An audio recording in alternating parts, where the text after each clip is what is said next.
I treated myself to a little cinema while you were out of town. Yeah, I think I saw something about this. Yeah, man. So movie that's been all the rage here lately, the last couple of weeks, been killing it at the box office, is Project Hail Mary. It's from the same author as The Martian, so this is an adaptation of that book. He wrote both The Martian and Project Hail Mary. I gotta say, man, so the directors for this one, it's Phil Lord and Chris Miller. Yeah, Christopher Miller from Solo. So I definitely don't. First off, I'm not going to spoil anything about this movie. We're not here to review this movie. And second of all, I want to say that despite what I'm about to say, I really loved the movie. But the most common comparison that I've had to it is like people say it's like a mix of The Martian and Interstellar, and I completely get that comparison. Like that's honestly, I would compare it that same way. But I also would put the caveat in there that it's not as good as either of those movies. Gotcha. It is a much more lighthearted movie. Not to say it's not serious. It is serious, but it's much more. There's much more comedy and lightheartedness in it. But I will say that it's not done in a way that I typically like. It's just not done in the way where it's like overly try hard that they were trying to make you laugh. That's good. There's a couple things I want to point out about it. Number one is, so he meets a little alien named Rocky, who's kind of become the star of all the promotional materials. If it had been me, I would actually probably prefer that they just left him completely out of all the trailers. I was going to bring that up because I remember seeing the trailer for that a few months ago, and the first half of the trailer really had me intrigued, and then I felt like I got what felt like a big reveal when I saw the alien. Right. And yeah, that's interesting though. The guy, so there's a puppeteer. So Rocky is actually a puppet. Yeah. In like 90% of the shots, it's a puppet and not CGI. I think that's the sole thing, like the sole decision that they made that makes this movie excellent, in my opinion, is that James Ortiz is the puppeteer. He will not get any credit, I'm sure, in like the media and stuff. But he did brilliant work with it. I think if Rocky had been a CGI entity, it would have been a lot harder to connect with him. And the other thing that they did with Rocky that I really like is that Rocky is not stupid. Like he's funny because of the things he does. Yeah. But he's not in on the jokes. Like that's just how he is. Right. And it's funny to us because he's a little alien guy. Yeah. But Rocky's actually a fucking engineer. Like Rocky is brilliant. His people live on a different planet. You know what I mean? So like, what he considers to be engineering is like on another level from us, but it's also different. Yeah. They don't have the same like atoms and things that we have. And the way the story plays with that is really good. And I really enjoyed that aspect of it. It's like they didn't just make a incompetent, funny sidekick. You know what I mean? He could have very easily started to like get into like Grogu territory. And not that I hate Grogu, but it is over the top sometimes. Yeah, and also, there's not currently any room for another Grogu type character. Right. And for the record, I don't know if Grogu would have been received the same way if he came along during the same time as Baby Groot.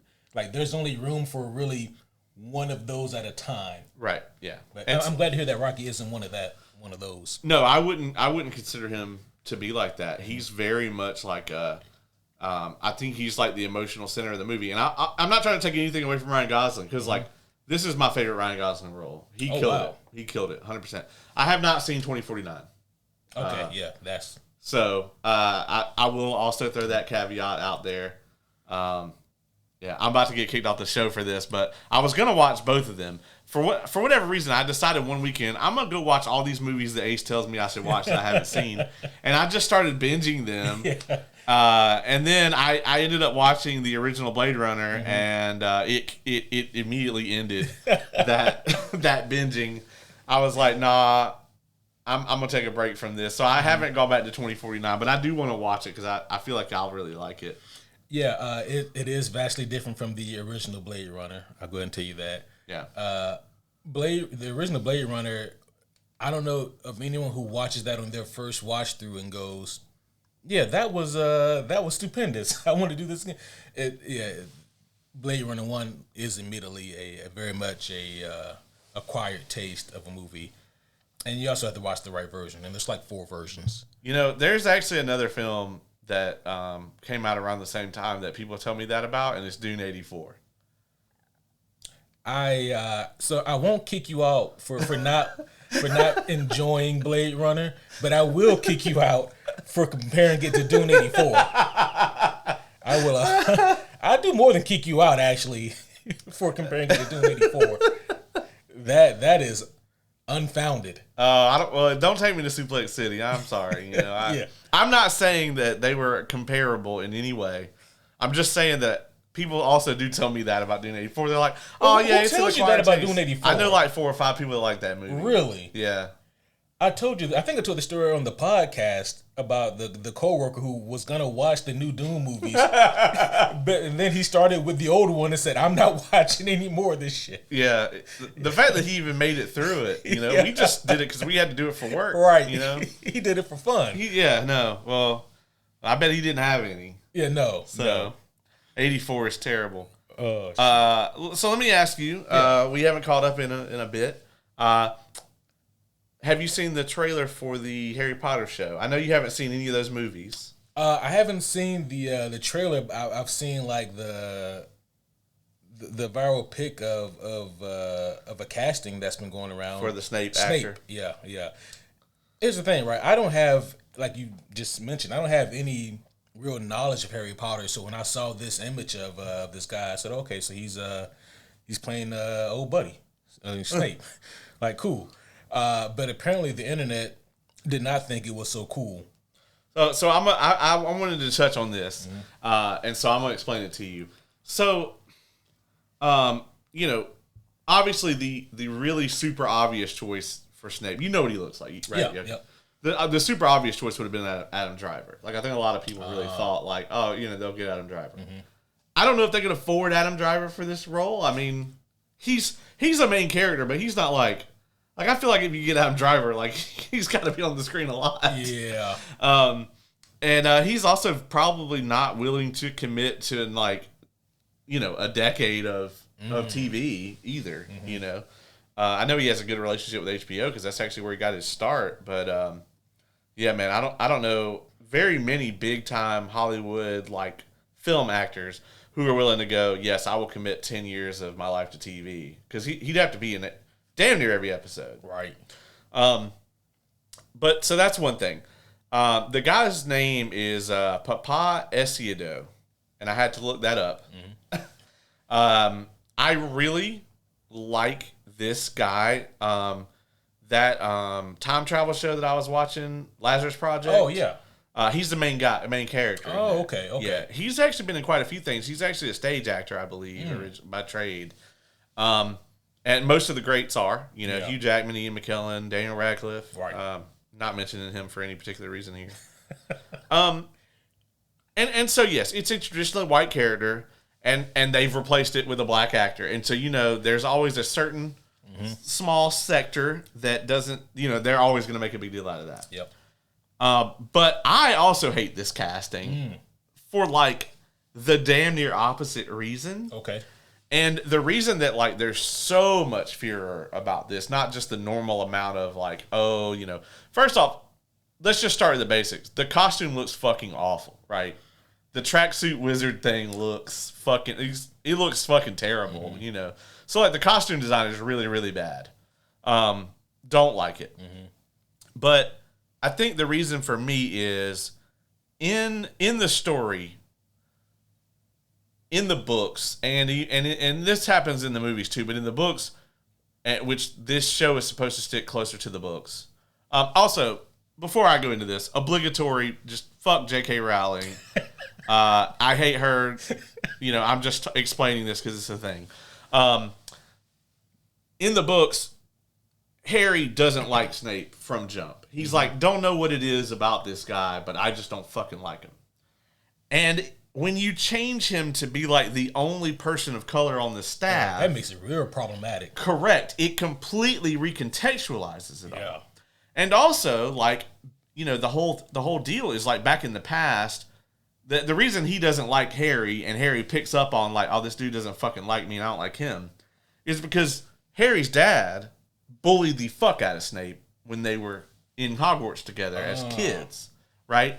And Snape had a crush on his mom, you know?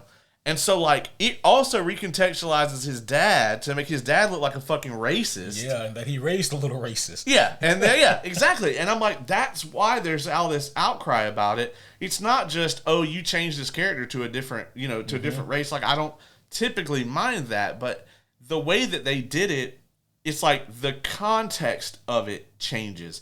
Like, if they had made, like, Sirius Black, McGonagall, like, you know, Sirius Black is going to be my new rap name. Yeah, that's right. Yeah, exactly. Yeah.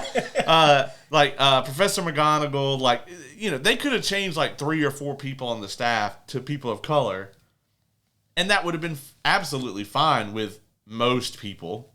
But, like, this particular character, and, like, as far as I know, he's the only, like, named POC in the movie.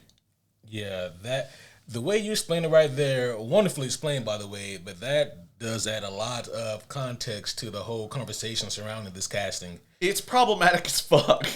It is very rare where, like, the racist and, like, the people who want, like, justice and equality and quality of television actually come together and want for completely different, opposite reasons. Yeah, for the opposite reasons. Yeah, that happens very, very few times. But this sounds like it might be one of them. And the problem that I foresee with something like this is that it kind of snowballs with its problems, because I can see HBO or the people making this show pivoting and doing something like, well, Harry doesn't hate Snape, or vice versa, or the father didn't do this to Snape, or they don't have this relationship, blah, blah, blah. And what it ends up doing is changing a lot of core things from the source material that may be pivotal to the story. Oh, yeah. So I can definitely see them, unfortunately, doing something like that to try to make up for, you know, the oversight of this casting. Yeah, 100%.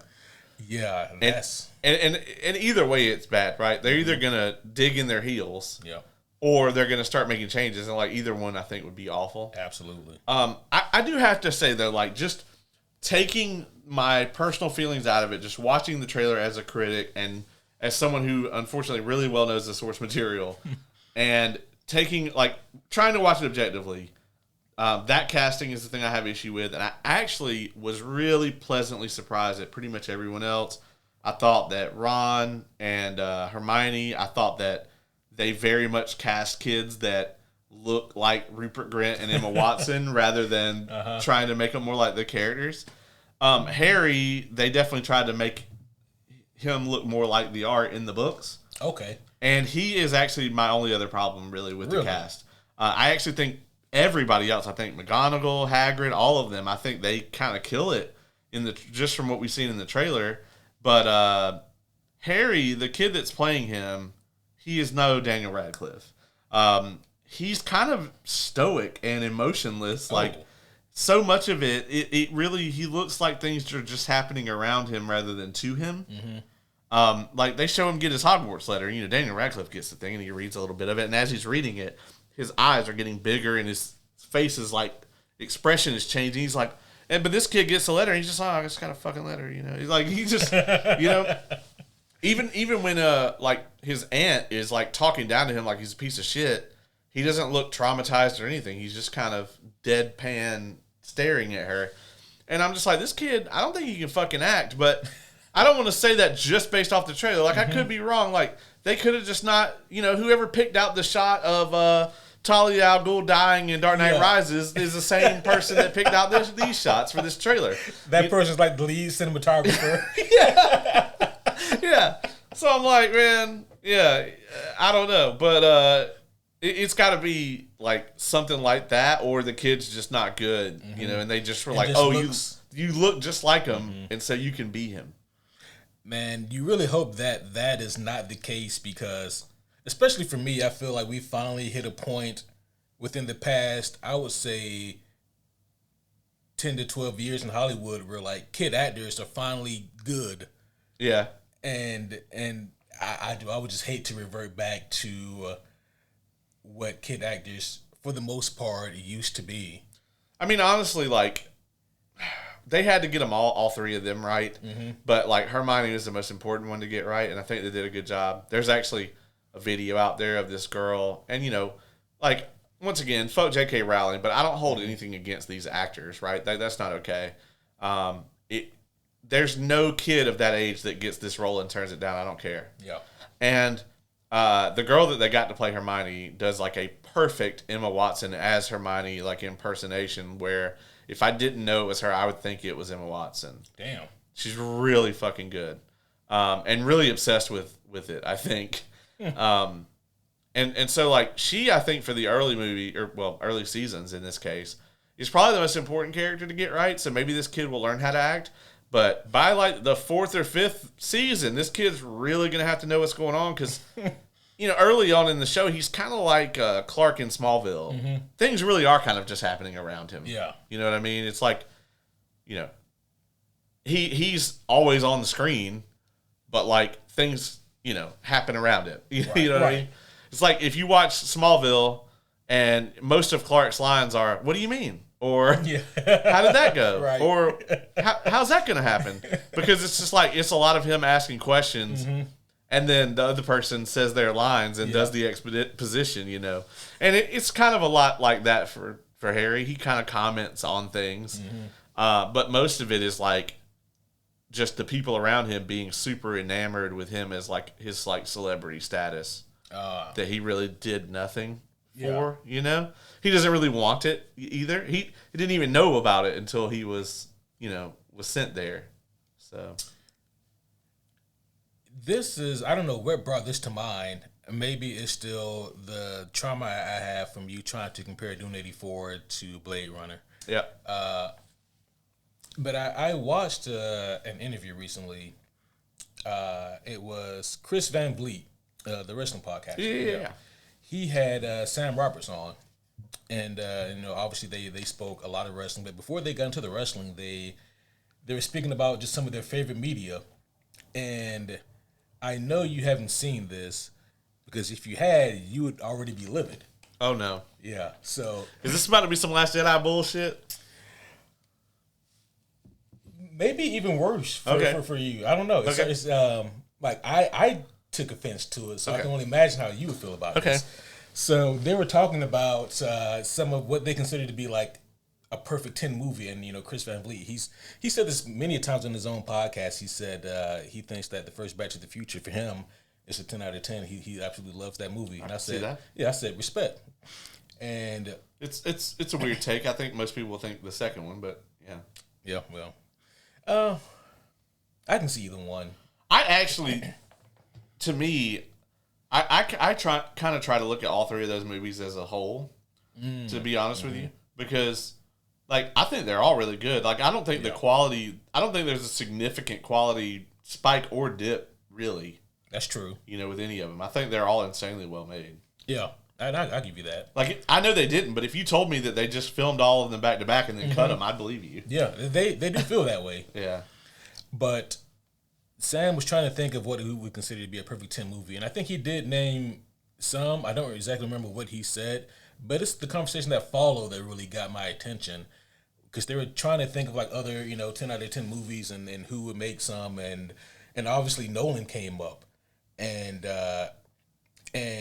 Chris Van Vliet said, well, you gotta put Interstellar up there, and Sam Roberts was having none of it. And said Interstellar, it's not a top 10 movie. That's not even the top 5 Nolan movie. Oh God. And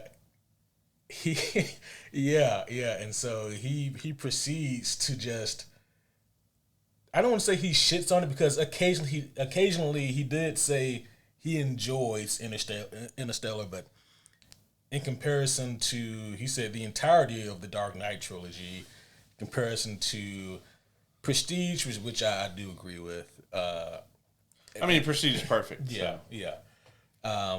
But I mean, he damn near put like every Nolan movie over it, except for like Oppenheimer and maybe one other. Wow. Yeah. He was not a fan, or not a huge fan of Interstellar. Not enough to say that. Definitely not enough to say that he thinks it's a perfect 10. But the fact that he didn't even think it was a top 5 Nolan movie, that made me kind of sit up a little bit.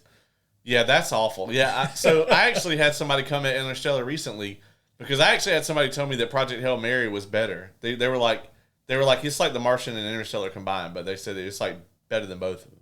Oh wow! And I was like, listen, and this is before I saw the movie. I was like, I haven't seen this movie, but I would bat my eyes at anybody saying that like, if you just came up to me and said, you know, let's just say I haven't seen Dune 2, and you go, yeah, man, Dune 2 was dope. It's as good as Interstellar. I'd be like any movie that you tell me, if you're like, oh man, I saw this, it's as good as Interstellar, I'd be like, because I'm going to tell you right now, you know, The Prestige is my number one. Yep. It's 10 out of 10 for me. Easy. If you came up to me, if like I just met some random person and was like, hey man, you know, what kind of movies you like or whatever, and they were like, oh man, you know, Interstellar is like the best movie of all time, I'm not going to fight them on that. Yeah.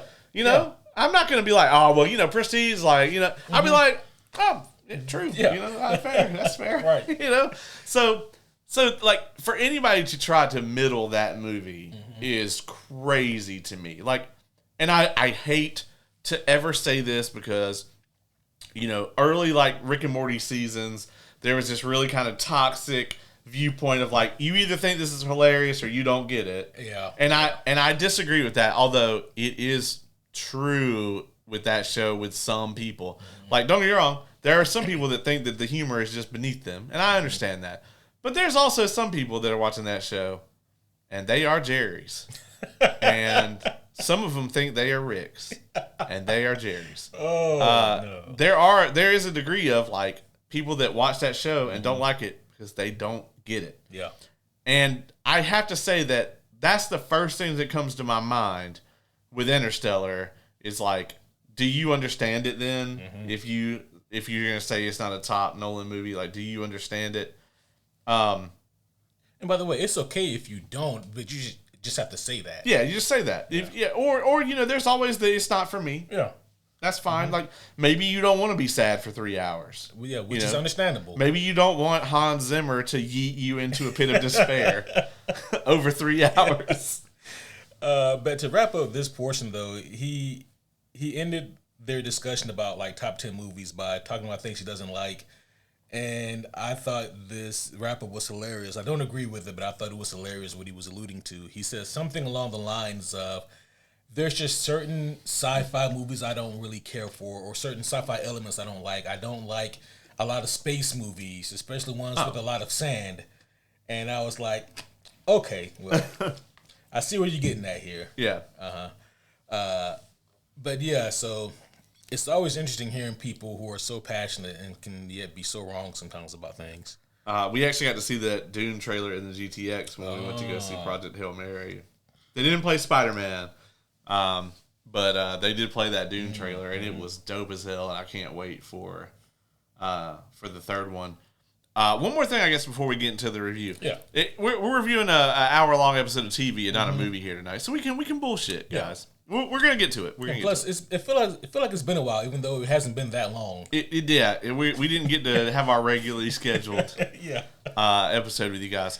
So I'm going to delve into something we don't like to do a ton of here, a little bit of rumor. It's been heavily rumored that James Gunn is Audi 5000 after Man of Tomorrow.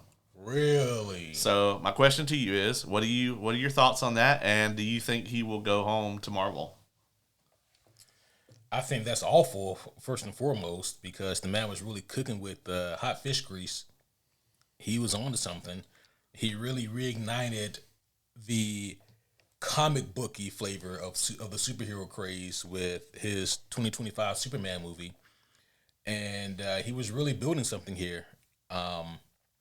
So I would be very saddened and disappointed if he decided to peace out. I understand his reasoning, but man, I wouldn't like it. And as far as him going back to Marvel, do I think he would do so? He would only go back to Marvel if the circumstances were different. He would not go back to Marvel just being another top director of theirs. You think Feige's job, or maybe right under Feige, like a successor to Feige? I think that would be more likely. I think he'd go back there for something like that. I think the MCU would be in good hands. They absolutely would. Yeah. But what the fuck would happen to the DCU? Oh, it's turbo fucked. If this happens, I mean, I've heard people say that, they're going to bring back Zack Snyder. And I'm like, but okay. He can't build off of this. And to a degree, like, it's kind of like Whedon couldn't build off of what Snyder did. Yeah, like, exactly. So I don't think that's the approach. I mean, if you're going to get somebody to step in and replace another director who was overseeing like a vision of films, then they have to have a similar vision and a similar tone and style of directing. Yeah, it's not going to happen. I mean, you look at if you look at it, right, and a lot of people are like, oh, this is going to, if that happens, that restores the Snyderverse. And I'm like, these actors aren't going to come back after all this time and play these characters. Ben Affleck is 55 years old. Yeah. He's done. You're not going to get too, like, let's just say that this shit happened today, right? Mm-hmm. Let's just say today they go, fuck it, we're going to go back and try to finish the Snyderverse. It'll be 8 years before a Justice League 3 could be out. And that's if they, like, rush everything. And on top of that, we already know what the plans were. If you guys are really that curious, you can go find Zack Snyder and, like, his treatments. He's already spoiled it all. Yeah. Like, once it was concluded or once it was announced that these movies aren't happening, he just put it all out there. You guys want to know what was going to happen? This is it. And some of it sounded dope, and some of it was going to be, Yeah. you know? Yeah. Zack Snyder, and also, I don't think he wants to go back anyway after the way he was treated. No, why would he? Yeah, I don't think Henry Cavill wants to go. Yeah, after the way he was treated. Yeah. There's a common theme here. Yeah. And even though a lot of that old guard at DC has since stepped down or been, replaced or whatever, it still doesn't change the fact that I don't think that they would want to go back. They'll just get Gal Gadot and they'll make Wonder Woman 1986. Kal-El, no. Please, dear Lord, no.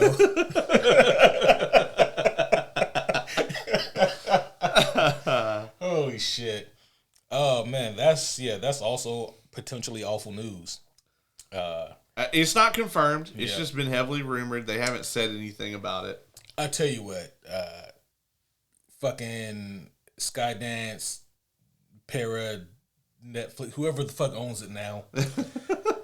Skydance, Paramount, Discovery, HBO. Yeah, Max Plus. Whoever you are. Brothers. Yeah. Whoever you are, oh great and powerful entity. Whatever you're paying Zack Snyder, Caleb and I'll do it for half. Yeah. Yeah, actually, whatever you're paying James Gunn right now, actually, we'll do it for half. Yeah, whatever you're paying James Gunn. It's probably more than... Yeah, we'll do it for half. Yeah, I tell you what, we'll come in and do this shit for like, I don't know, like, just like $2 million a piece per year. Yep. And unlimited creative control. That part is very important, too. And budgets. Yes. Yeah. Give us that, and we'll do it. Yeah, and we'll turn out a great DCEU for you. Yeah. Now somebody has to. Yeah.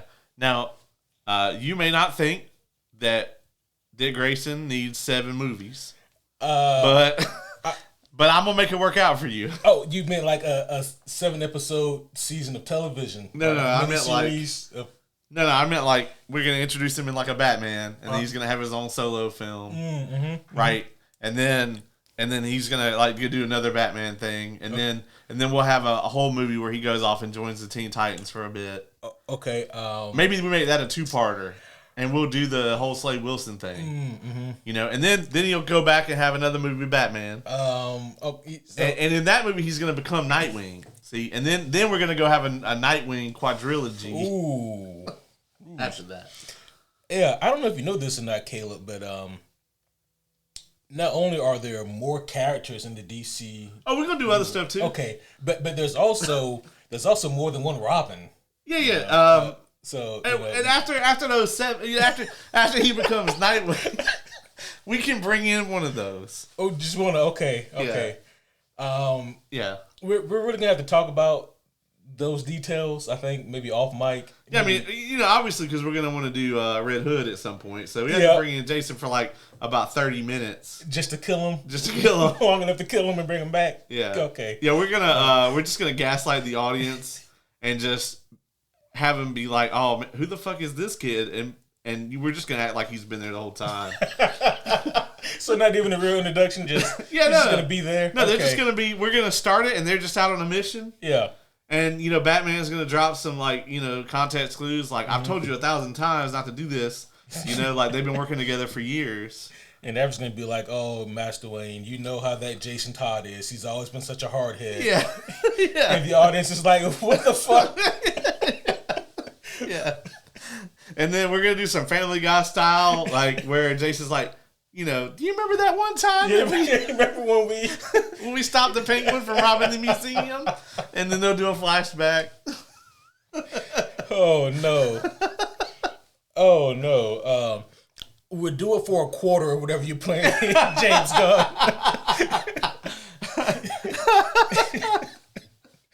Oh no. Shit. Our stock's dropping. Yeah, rapidly. Okay, well, maybe we're just workshopping here. Yeah. Oh boy. Well, I think that's definitely our signal to finally get this thing started here. Yes. Let's head over to the law offices of Born Again and Born Again. Homies, one and all, welcome back to another very special episode of the Superhero Homies podcast. My name is Quentin, and as always, I'm here with the world's greatest co-host who maybe needs help with his script treatments, the homie Caleb. I think I just got some help. What's going on? I think this drip is new for the podcast. I don't know if I worn this one on the show yet. I don't think so. I don't even know if I've seen you wear that one. So I'm trying to keep it fresh, for the homies. I know they love the drip. And so clean. Yeah, fresh and clean. So, we're coming to you a little bit later than we normally would be. Yep. Because we're going to try to start recording these on Wednesdays. It's our normally recording day. But we had a little delay this week. So, we are back in the full swing of things, folks. So if you recall last year, we covered every single episode of Born Again, and we are going to do that again this year. So you'll be hearing a lot from us over the next couple of months because there are a million things on. Even as we speak, I think Invincible is on episode 4. Yes. I've only seen the first one. I haven't even peeped at it yet. Yeah. The Boys is coming on in a few weeks. Yep. We have the Punisher special. The Punisher special. We found out recently that as soon as Born Again is over, we're getting that Punisher special. Yep. It's going to be an hour long. And speaking of the Boys, that Punisher special is going to be adapting a Garth Ennis fucking comic book. Yes. Like, oh no. Yeah. I hear it's going to be super violent. Like Garth Ennis, I have maybe half of his Punisher run collected. It is incredibly stylistically violent. Yeah. I think he did this before he went off to do The Boys. Right. This is the same guy who wrote The Boys, by the way. Yeah. So I mean, yeah, I think it's gonna be really excellent. I'm looking forward to seeing what he does because his Punisher run, Punisher Max is what it was called. That run was tremendous. So, oh boy, but yeah, to your point, Caleb, we have a lot on our plate here, a lot to discuss, and there will be some 2 weeks. On the way. Just we're gonna have to cover all our bases. Quite a bit. I think what we want to get started on Invincible next week. I think so. That'd be the first half of this season, right? Yeah. So yeah, we'll be bringing you some Born Again and some Invincible next week. Yes. I need to see who I need to talk to get a like a splash card like Invincible, but just says Superhero Homies. Yeah, where you can just be like, yeah. Mm-hmm. Thanks for joining, and then welcome to another episode of the title part. But we are here to discuss Daredevil Born Again season 2, episode 1, titled The Northern Star. And this does pick up pretty much where season 1 left off. season 1 we discussed ad nauseum last year when those episodes were coming out. We did. And I think we have very similar opinions on that, how it starts incredibly strong, and at least for me, it really maintained a lot of that steam up until the finale. And even for me, I didn't think that the finale was a bad episode. I thought it was a bad finale, if that makes sense. Right. And so we know that there were some conflicts behind the scenes. There were some troubles brewing. We know that originally Born Again was going to be a completely different show. They scrapped a lot of it, kept some pieces of it, brought back in characters like Karen and Foggy who weren't originally even going to be in it. Yeah. And they, considering all the adversity that season 1 had, they really did a great job of restructuring that show and rejuvenating it. They just couldn't quite stick that landing. Yeah, I think this year, and we have already gotten a confirmation of renewal, so season 3 is happening. Yep. So, it's interesting to look at it, and the showrunners this time, there's no old remnants for them to have to kind of patchwork together. This should feel like a really cohesive season. Yep. It should be a cohesive narrative. Hopefully one that will ramp into a satisfying conclusion would be my preference. Mm-hmm. I think I was a little harder on the finale than you were. Mm-hmm. I agree with you. Like, the season as a whole, I really enjoyed it. I don't think there was a single episode where I was just like, I don't like this, until I got to the finale. And, when you realize that, like, Daredevil hasn't gone on the ship and there's only 10 minutes left, you're like, how is this going to wrap up? Is like a meteor going to hit New York? Like, what's going on? And so it was very unsettling, just kind of seeing them ended on such a, I'm not going to say a sour note, because, like, obviously if it had ended with, like, our heroes being down, it would have been one thing. But, they ended it on a Daredevil Captain America speech that wasn't great, and in a room full of people where you're like, these people have already been fighting Fisk, so I don't know what they're going to do now. And obviously, like, judging by this season, like, clearly, yeah, they did go out and get some help and get some more people to join them. But, none of that was really hinted at the end of the season 1. As a matter of fact, I want to say when that shit aired, we didn't even know if we were going to get a season 2. I think we knew at that point. Oh, we did know? Yeah. Well, I am glad that we know we're getting a season 3 now as well, but I know that they want to do more, and I want them to do more. So I really hope that this season kicks it up a notch and keeps the momentum going. Yes. By the way, full spoilers for this episode of Born Again. Full spoilers for everything Daredevil related. Yeah. So keep that in mind. If it's episode 1 of Born Again or earlier, we spoiling it. Yep. That being said, man, a lot has been said about that the Punisher is not in this, mm-hmm. and then a lot has also been said about Daredevil not being in the Spider-Man movie. Yeah. Do you think both of those things are true? That's tricky, because I think that there's enough clout on Born Again Season 2 and on Brand New Day that they can lie to us about those things and it not hurt them. Right. Simply because there's a whole lot going on in Brand New Day, and there's also a lot going on in this season of Daredevil. So while it would be nice to see Frank in Born Again Season 2 and to see Matt in Brand New Day, we don't necessarily need to see them in these projects for them to be tremendous. Right. Yeah, I agree. I don't know, man, but what about you? Do you think they're doing the old rope-a-dope on us and they're going to be there? I think Frank won't show up in season 2 of Daredevil. Mm-hmm. And I'm fine with that, because honestly, having him just like show up as like a Deus Ex Machina again, like it was fine in season 1. Yeah. But having that happen again, I think would just feel stale. Yeah. Not to jump ahead, I almost thought we got that at the end of episode 1, and then I was like, he's good, but he's not that. Oh, okay. It would have been much messier. Oh yeah, and louder. Yeah. So yeah, no, with Frank, I think it's fine if he doesn't show up. Spider-Man is definitely fighting the hand in that trailer. 100%. And I think if they CG'd out characters in that last shot, I think it's entirely feasible that Daredevil is one of them. I hope you're right. Yeah. I really do. Yeah. That would be tremendous. It's Spider-Man fighting the hand without him seems wrong.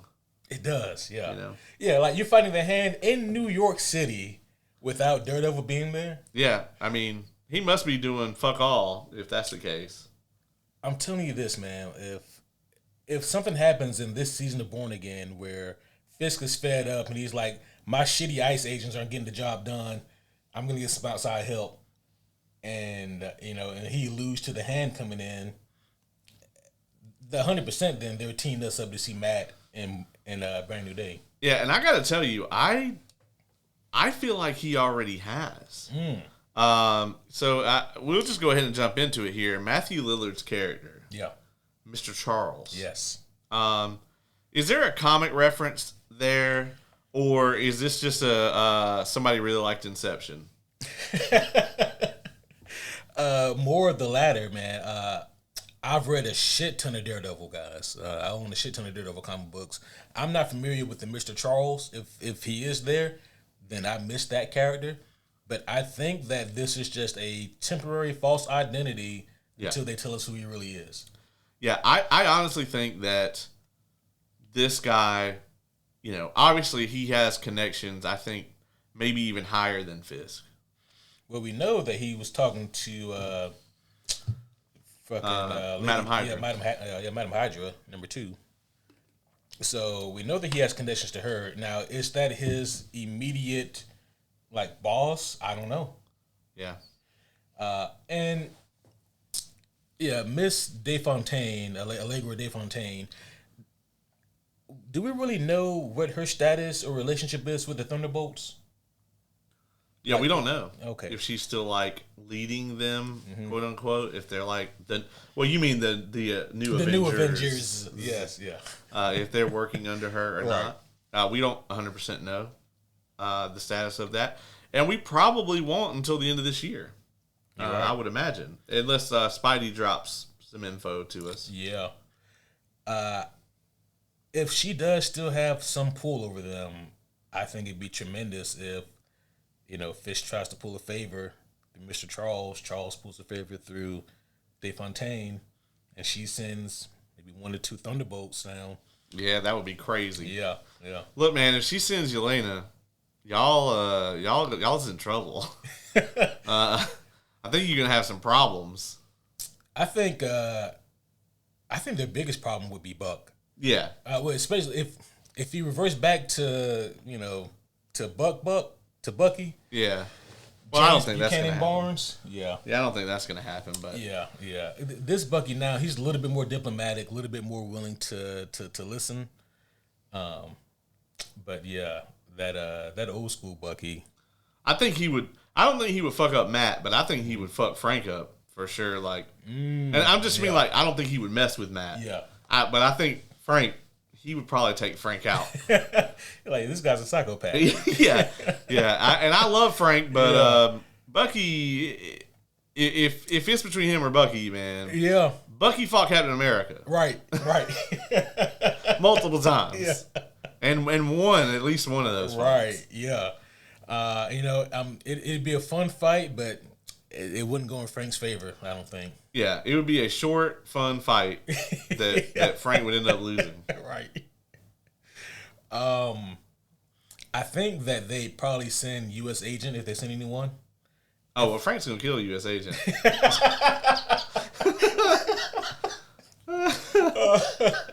And the only reason Matt's not gonna is because he's a super soldier, and Matt doesn't typically try to kill his opponents. Yeah. Oh man, they do have this tremendous comic book moment, those two, where Matt calls out U.S. agent for working under Fisk Thunderbolts, which they are in a very precarious position in MCU now to set that up. Right. Yeah.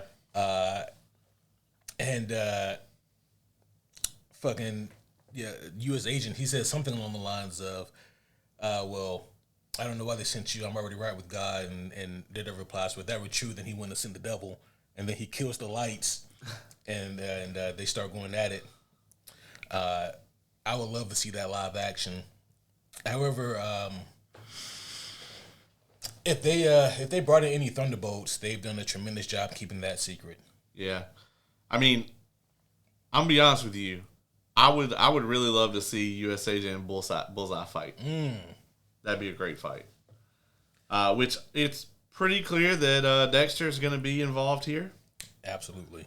So we're skipping around, but at the end when the whole thing happens and he throws the dagger and it has the "You're welcome," I was like, man, I hope he like etched that into that dagger and not just like kind of like painted it on there. Right. In case like, why? And I was like, because he's blind. Yeah. And she fucking died. It hadn't even crossed her mind at all. Now, granted, I'm pretty sure he can still see the raised, Yeah, he can still feel it. And Yeah. But still. Yeah, but it just was to be polite. It was hilarious to me, yeah. What do you make of the very end, the Bullseye coming in and saving Matt from the not ICE agents? Mm-hmm. Yeah, I'm sorry. Yeah, I called them ICE agents earlier. I am so sorry. Yeah. Yeah. It's weird. Yeah, I don't know how that happened.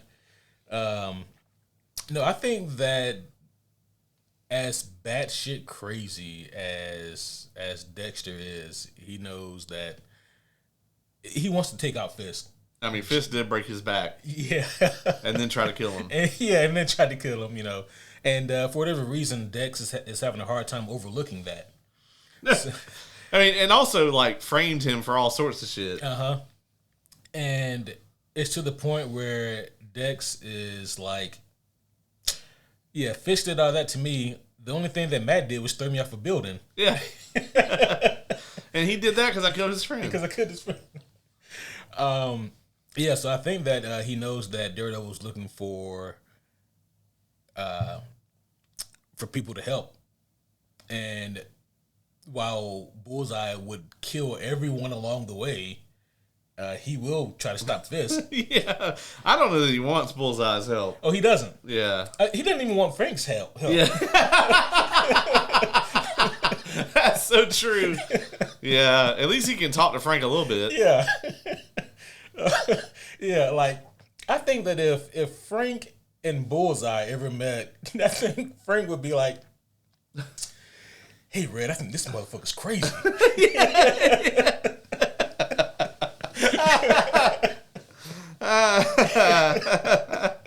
I need to see that now. Oh, shit. But this episode does start with the Northern Star. We find out very quickly that it's the name of one of these cargo ships that is sailing into the Kingpin's new dock, which from season 1 of Born Again, we found out that this dock is like, what's the right way to frame it? It's a free port. Yeah, it's a free port. So, like, the jurisdiction there is damn near non-existent. Yeah. And so this huge cargo ship that's coming in is full of military-grade munitions, rocket launchers, fucking explosives, guns, anything you can think of that is extremely dangerous. Apparently, it's on this ship. And also, so is Matt Murdock, who is also extremely dangerous. Yeah, and he gets his Batman on here. Absolutely. I mean that in a good way. Yeah, he is completely brutal here. I mean, the way he snapped that one guy's arm. Yeah. Unnecessarily. Yeah. He had to do that. He didn't have to, but he did. Those guys all died, by the way. Yeah. Oh, shit, yeah. That part wasn't Matt's fault. Yeah, no, it wasn't Matt's fault, but those guys all died, especially that guy. But maybe that one guy would have made it had he not had his arm broken. Yeah, he could have swam. He could have swam. Yeah, but with the arm snapped, he probably died. Yeah. I'm pretty sure they all died. I think they did. I mean, half of them were unconscious. Yeah. So by the time they realized something was going on, it was too late. Yeah. So yeah, as soon as the two people piloting the boat realized that, oh shit, motherfucking Daredevil's here, they were given explicit instructions to basically sink the boat. Now, I'm curious because Fisk later, he does the he does the Trump shit where he's like, oh, this was that mass vigilante, blah, blah, blah. Mm-hmm. But I thought about this for a while, and I'm like, well, Fisk never really acts as if he knows. Like, when the pilot or captain, whatever, says, oh, we have our instructions of what to do if this happens, I'm not entirely sure those instructions were from Fisk. Oh. I'm starting to think that maybe those instructions were from Mr. Charles. Interesting. And that Fisk actually doesn't know, like, that Fisk thinks maybe that Matt really did sink that ship. Oh, you might be onto something. Because, like, and like I said, this could just be Fisk being Fisk, but, like, Fisk is suddenly like, oh, we have to find them. Yep. You know what I mean? Mm-hmm. And I'm like, well, if Fisk had this plan and was like, oh, sink the boat if this happens, he probably would have also had some people be like, okay, I need you to go to the harbor, and if the ship sinks, when the captain jumps off, kill him. Yeah. And like I'm starting to wonder if maybe Fisk really doesn't know about them intentionally doing it, and just thinks Daredevil sunk his weapons to the bottom of the harbor, and if Mr. Charles is the one who gave him those instructions, because it was their shipment. That's true. Yeah, you might be onto something then. That does add more context to like the interrogation scene where we see one of the people driving the ship being tortured by the not ICE agent. And that does add just a tad bit more context to that scene. Interesting. We spoke a little bit about Mr. Charles already, but we see him sitting in a bar and he's watching this on the news. Yeah. Like the aftermath of it all. He gets a phone call. Do we think that was Lady DeFontaine or? I don't know. Yeah. I mean, it would be interesting if this guy worked for the Hand. Mm-hmm. I'm not super excited about them coming back as like major villains here. So I don't know. I think with this increased budget they have on the MCU, they could do something more interesting with the Hand. Yeah. It could be something much more sinister, and I am using that on purpose. Mm-hmm. That's going on here. Yeah, we can definitely lean more into like the supernatural aspects of the Hand. Yeah. I don't know who Mr. Charles is, and it's bugging me in a good way. By the way, I'm really happy to see Matthew Lillard here. I think that he's doing a tremendous job. He kills it. Yeah, he really. Honestly. To be on the screen with Fisk, mm-hmm. And you're chewing the screen, you're stealing the scene in this situation. That's pretty wild. It is. It's crazy wild. Do you think that Fisk knows of Mr. Charles? I don't know, man. He doesn't seem. I mean, he doesn't really ever seem intimidated by anybody. Yeah. But it does kind of give those vibes a little bit of, the end begins when Scarecrow finds out that Ra's al Ghul is coming to town. Mm-hmm. It's not quite there because, like I said, Fisk is not intimidated by this guy. But, like, the dude interrupted him. Yeah. And, like, Fisk didn't kill him. You know what I mean? And he also told his people to stand down. Like, he kind of let this guy walk all over his like inner circle, and I have a feeling that doesn't happen very often. No, not at all. Yeah, so I'm very curious to see how things play out with Mr. Charles, and I can't wait to get more context. I haven't seen, thankfully, any spoilers for this show, but from like early press screeners, from what I've heard, episode 2 is another pretty good episode, but episode 3 is really where things kick off, and it doesn't really let up from there. And so I'm really curious to see that. And it is also interesting to note that next week we're getting 2 episodes. Yes. So I did see that. Yeah. So we'll be getting 2 and 3 next week. So I don't know what kind of answers we'll get, but I think they'd be pretty pivotal to the overall story. So at this point, Fisk is really throwing around his power to the point where some really big heavy hitters have to come down. Was it like the general attorney or attorney general? I mean to say. Yes. Yeah, he comes in and he's ready to put his fucking dick on the table. He really was. And he got a phone call from we don't know who exactly. Yeah. And that phone call ended all that dick tabling immediately. Immediately, yeah. Which, I mean, she's in charge of all that. I think she's like the CIA director at this point. Oh, yeah. Yep. So, I mean, yeah, I mean, she shut that shit down immediately. Yeah. Yeah. So, there's that. What position of power did Bucky have? Was he a congressman? Yeah. Yeah. He was a congressman, House representative. That's right. He was somehow both way too old and way too young to be a congressman. Yeah. Yeah, at the same time. At the same time. Anywho. So, let's shift a little bit and talk about these couple of Heather scenes we get. Yeah. You see, I remember her name?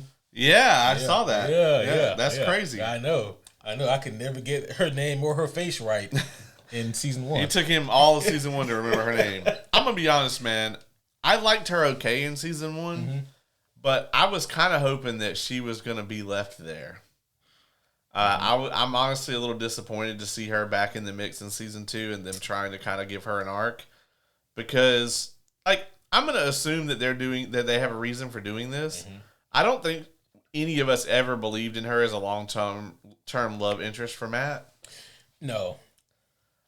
Mainly because she doesn't know he's Daredevil.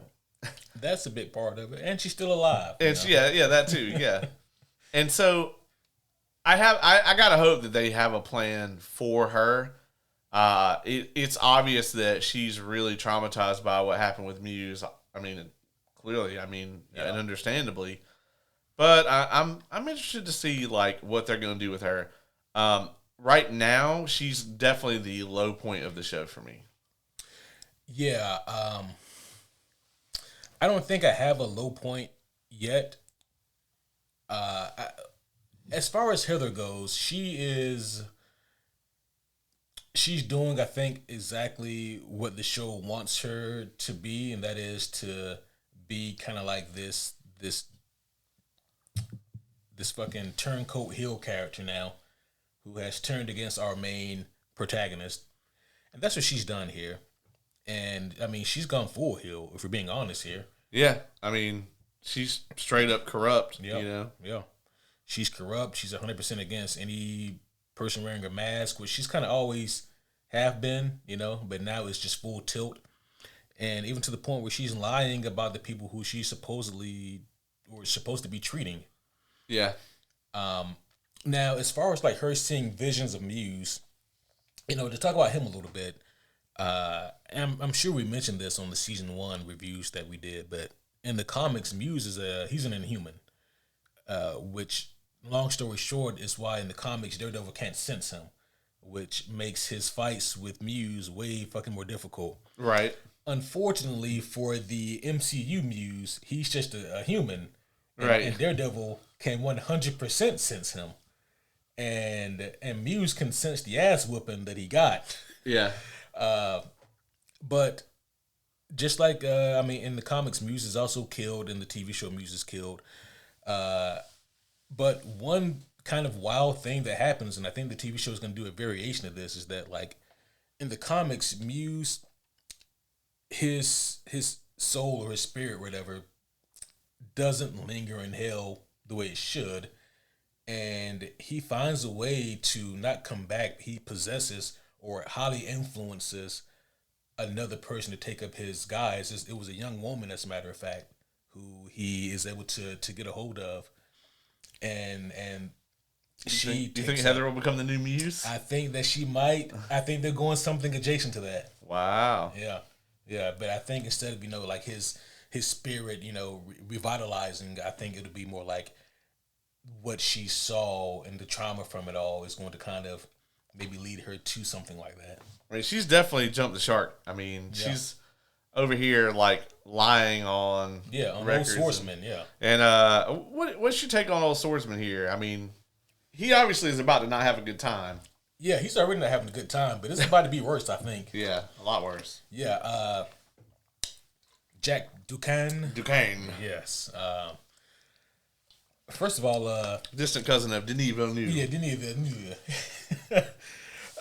First of all, he's Lalo Salamanca. He can do no wrong. That's true. Well, he does a lot of wrong. But, Yeah, I was gonna say it's crazy, like how different, those characters are. right. But Tony Dalton, he's so damn charismatic with whatever he does. He is. And even in these few scenes here, he's killing it with these scenes, I think. Hopefully he gets out of there. But I don't know, man. I think there's a good possibility that, maybe he's collateral damage. Yeah, maybe. But I don't know, though. You have to think about things from like a wider aspect sometimes, because I think in the MCU, he's Hawkeye's stepdad. Not Clint, but... Right, yeah. But Kate. But Kate, yeah. Yeah, he's Kate Bishop's stepdad in the MCU, I believe. Yeah. And so you got to think, like, surely she's got to be aware of this. Right. And I mean, hell, because they didn't want to pay fucking Jeremy Renner his money. I mean, they got to do something with Kate. That's true, yeah. I don't know. Do you have any thoughts on the Schwartzman Heather stuff? Like I said, the Heather was a low point for me. I'm not super interested in her character. I never really have been. She's always just been somebody for Matt to play off of and for us to see kind of his despair. Yep. And how, like, everything was affecting his personal life. And also just to, to underscore the fact that, like, Matt Murdock is always drowning in pussy. Yeah. All the damn time. All the time. This show very quickly establishes that him and Karen are back together. Oh, yeah. Which I was happy to see. Yeah. Makes you worried, though. It does make you worried for her, that, like, she's going to die. Mm-hmm. And, like, I'm going to tell you right now, if that happens, Frank is coming for whoever. Ooh. Like, it's going to be a bad time. Yeah. I mean, and if Karen does die, right, they're going to get the teetotal shit beat out of them by Matt, and then whatever's left. And then, like, whatever hospital they're in, Frank is going to blow it up.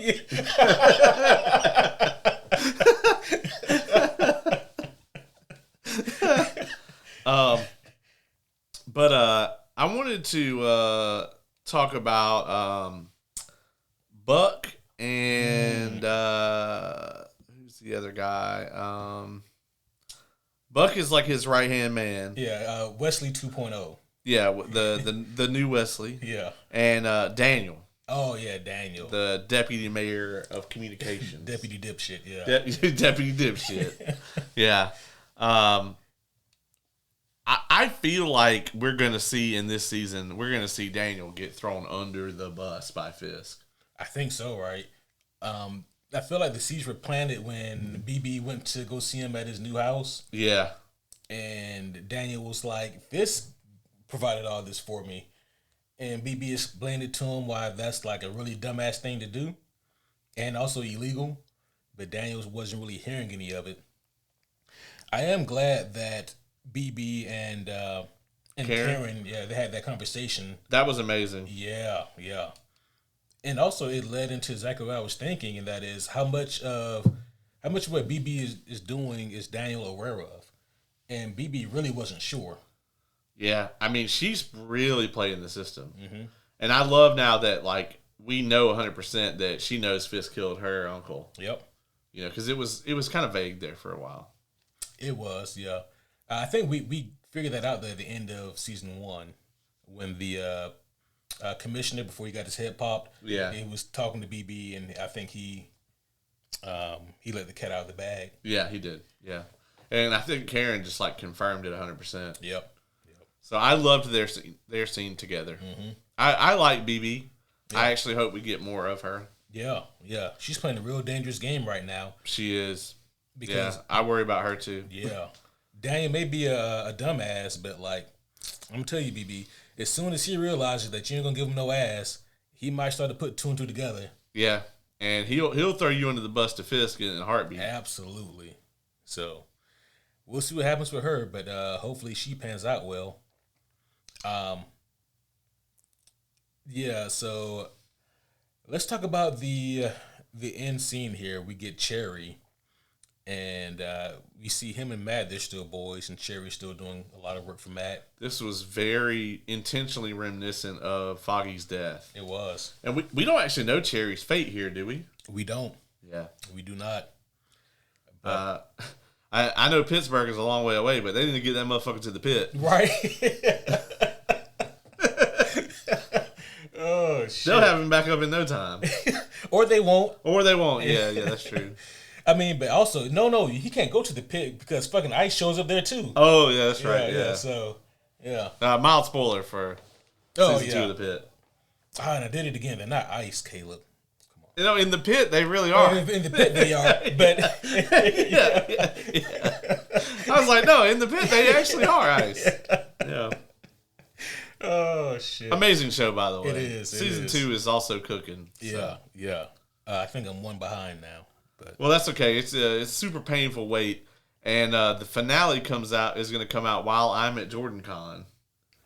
It comes out like the night we leave, and I'm like, you bet your ass I'm gonna be watching that episode. Yeah. Whether it's on a laptop or whatever. However you got to do it. Yeah. However. But this was a great fight scene here that we get when Matt does show up, because the first Cherry, he's being, what's the legal term for this? Fucking mollywopped. Yeah. Which is still not legal.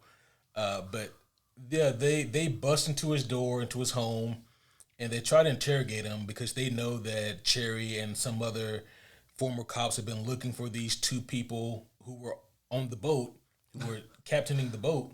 You need me to write those names down? Fuck yeah, I need you to write those names down. Like, bro, I watched the show with subtitles, and I saw episode 1 twice. I still do not know those names. No, yeah. But no, they started beating the shit out of Cherry, and then one of the goons puts a gun to Cherry's head, and he gets whacked with the fucking baton to the head. I love the fight choreography in this. Same. It was tremendous. And Matt was beating their ass until he wasn't. Yeah. He starts to sense that Cherry's having, it looks like a heart attack. Starts clutching at like his chest and his left arm, which is never good. Right, yeah. And his breathing intensifies, and then the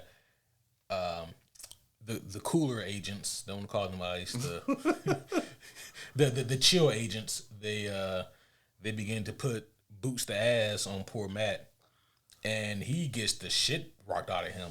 He really did, yeah. They were fucking him up. And I love how they play with like the unmasking reveal. As soon as they took the mask off, I was like, these guys are about to die. Well, at first I was thinking, oh no, because there's been like at least 2 instances in the comics where Matt's identity has been revealed. Yeah. To the public, and I was like, oh, we don't need to do this right now. There's enough going on. Yeah, I could see them like doing a whole trial and everything where he has to like defend himself or whatever. Right. But I mean, the problem is there's no Foggy. Yeah. So it would be really hard to do that. Right, exactly. It would be Kirsten who would have to fill in for that. Yeah. Yeah.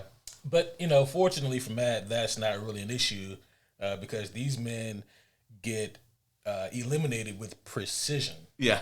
Yeah, they get sent to hang out with Muse. Yeah. Now the main guy wasn't there, right? Like the main No, he wasn't there. Chill agent. I fucking wish he was. Or maybe Frank should kill him. That dude is just such a shitbag. I know. Like you just want to see him die so bad. Right. In a very horrible way. I feel like he might not get until season 3, maybe. Maybe not. Or maybe like, I don't know what they're going to do for the Punisher special, but I would love to see him. Yeah. I would love to see Frank kill him. In a very creative but slow way. Yes. Yeah. Yeah, man.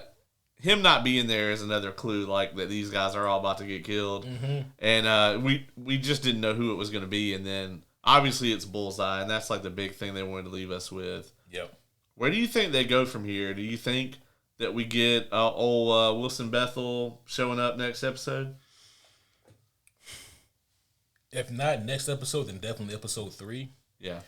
Where we leave with episode 1.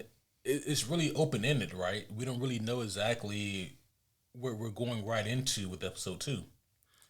So we're really just gonna have to wait and see what we get here. But I think it's a strong possibility we get Wilson Bethel back in episode 2, maybe like towards the end. I can see that. Something else is also interesting, which we speculated about this in season 1, but we know that White Tiger is coming back, but in the form of his niece. Yeah. Who in the comic books, the niece takes his mantle once he's killed in the comic books. The difference is in the comics, like his niece is a grown woman, and here she still looks like she's 12. Yeah. Yeah. And also, you know, something we haven't hinted on, like, if in these trials, like, we're not going to get to see Matt represent anybody because he's missing. You know? And he's also like a fugitive. Yeah. Which, I mean, Fisk knows who he is, so like it makes sense. You know, he has to be in hiding. Him and Karen are both, and I assume probably also Frank are like America's Most Wanted at this point. Frank has always been on America's Most Wanted. Yeah, it's not just nothing new. Yeah. You know? Yeah. So we also have to think about what about Jessica Jones? We know for a fact that she shows up because she was in the trailer. Yeah, I mean, they mentioned her in this episode. Did they? Early in the episode, Matt tells Karen to track down like a lead or something, and he says, "Are you going to call Jess?" Oh, that's right. Yeah. Yeah. So they've already alluded to like she's helping them. Man, look, is Luke Cage in this or not? I fucking hope so. Yeah, same. They definitely could use some help. Yeah. And Luke Cage would be a good person to help them. I mean, I don't know exactly what they're going to need from, like, someone to stand there and say, "I'm Luke Cage," but, like, it will help. Yeah, well, Luke Cage never said that. He did never say that. That's right. He never said that. I'll never forget, there was one time where we were talking about this very same scene, tongue-in-cheek, and you said something, it was very, very tongue-in-cheek, very sarcastically, but you said something like, so like, here's a trivia question. Who said I'm Luke Cage? Is it A, Luke Cage, or B, Diamondback or whoever? And and we had a good laugh about it. And so I remember, this was like a year ago now, I made a clip of it.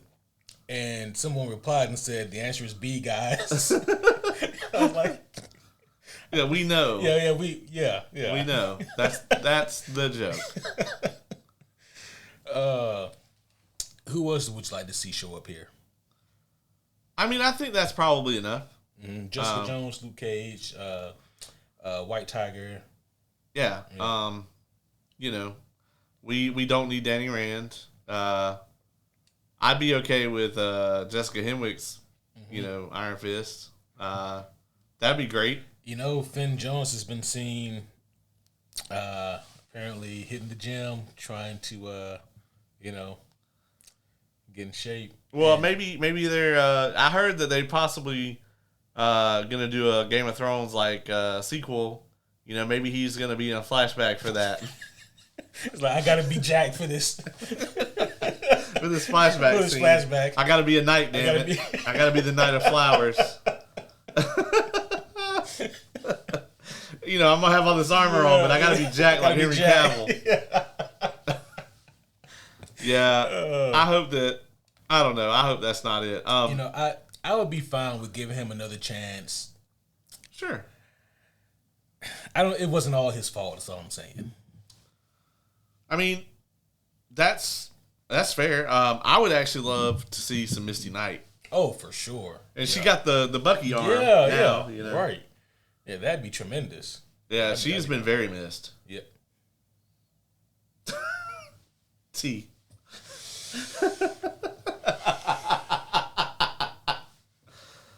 You all right over there? Yeah, he did not want to give me that. I didn't. No, I did not. I fought tooth and nail not to. But I would love to see her show up. Uh-huh. For sure. Yeah. And use that bionic arm to fuck up some chill agents. Yeah. That would be amazing. Would you like to see the Hand show up here in this season? No, but I don't think I'm going to get what I want.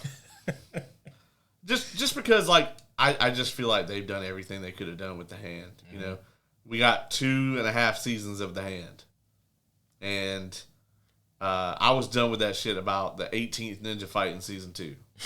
You know, I just don't need more endless Matt fights ninjas. I just don't.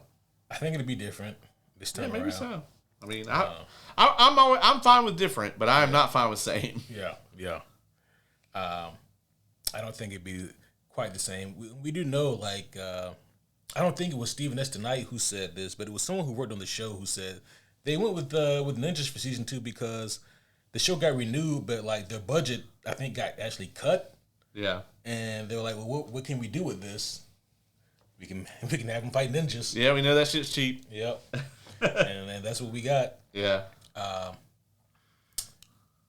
I think that the hand would be really fun, especially with the supernatural aspects of it. And boy, like the implications with that are pretty extreme because they have been known to bring people back from the dead. Right. You know, with their super mysticism, which has always been a pretty incredible aspect of them. But I don't know. I do not want them to bring Elektra back again. I think we would know if they were. I don't know how they would keep that on the wraps, but maybe. I would be very unsettled that my ratings would begin to drop. Oh no, immensely. Oh no. You and I both know that's such an important character for the Daredevil mythos. Elektra? Yeah. Yeah, sure. Yeah. I mean, but she had her time. Yeah. And that's it. But what if she's born again?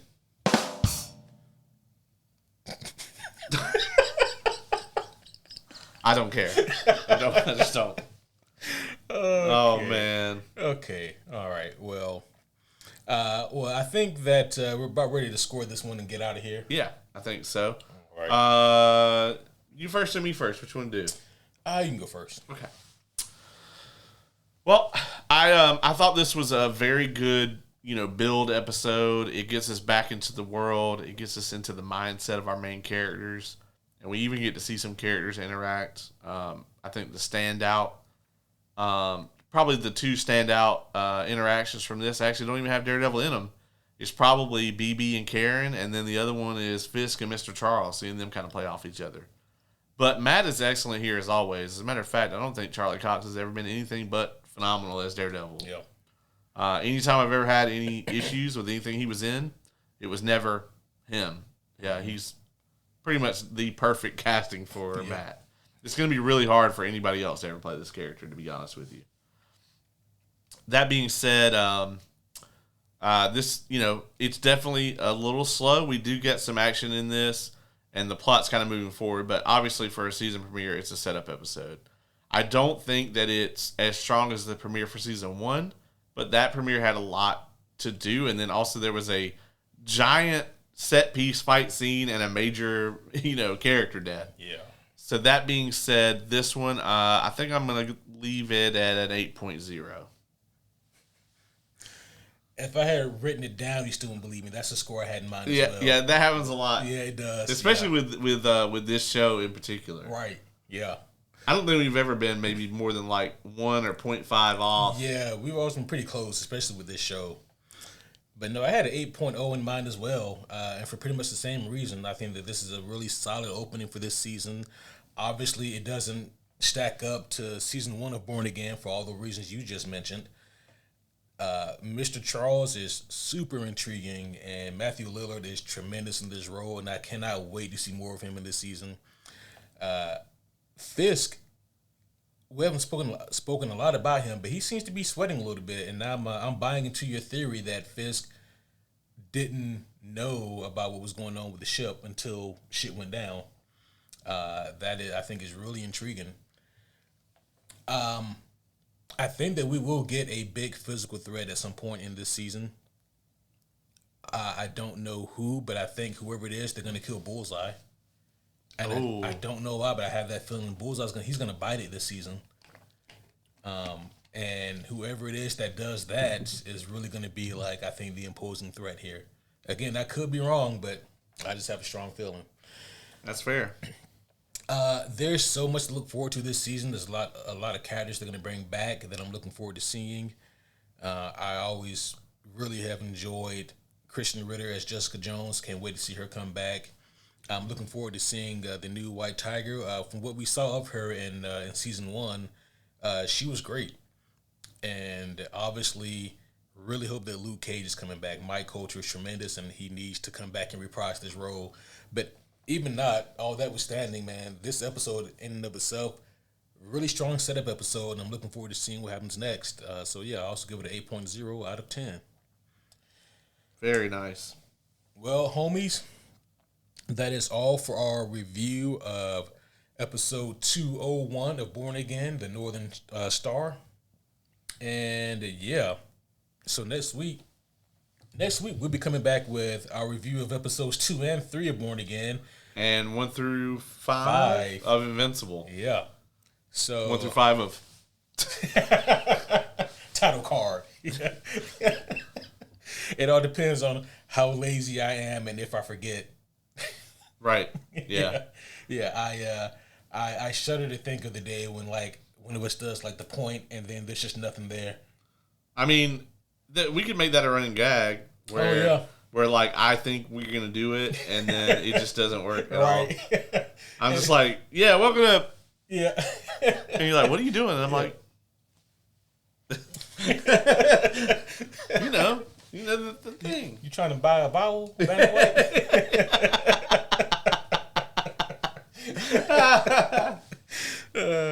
You see, kids, back in the day, there was this show called. That's just still on, bro. It is still on it. And I think she's still on it. Is she? I think so. Oh shit! Hold on, before we let you guys go, we gotta find out about this. But I think so, bro. I think she's still on there. Still on Wheel of Fortune. Yes. Wow. She just extended her contract. What? Yeah. She's been on the show since 1982, bro. Oh. Yeah. Holy shit. Yeah, bro. Like, yeah. It's crazy, and like, she don't look that old. I mean, she doesn't. Damn. Yeah. I mean, she probably has some work. Oh, yeah. But yeah, it's crazy, man. She's still on the show. Wow. She's got to be 60. At least, right? Yeah, I mean, I actually now I got to know about that. Yeah, 82. Yeah. Let's say that she was. Yeah, she was born in 57. Oh, she was young when she was on the show. Yeah. So like, but still, man, she's 70. Yeah, she's 70. Or she'll be 70 next year. Wow. So, sheesh. That's crazy, man. Yeah, she's still on the show. Still on the show. Like, at what point do you be like, I think I can retire? Yeah, Ryan Seacrest, I think, is the host now. Of course he is. Yeah, because I know Pat Sajak's been off for a bit. Oh, yeah. All right. Well, I'm glad we got that bit of trivia out of the way. Yeah. A little Wheel of Fortune for you guys. Yeah. But that's going to be all for now. We will be back again next week twice because we have quite a bit to cover. That's right. And it's going to be a good time, we hope. We'll let you know. Yeah, it's going to be a good time, and then the pit will come on in between our recordings. Yeah. But yeah, guys, we are really excited, especially for our, the 2 episodes of Born Again next week, and that first half of Invincible. And then before you know it, guys, the boys will be coming on too, so it's going to be a lot. But we will be here covering each and every little bit of it. Absolutely. We got your back, homies, but that's going to be all for now. But until next time, my name is Superhero Homie Q. I'm Superhero Homie Caleb.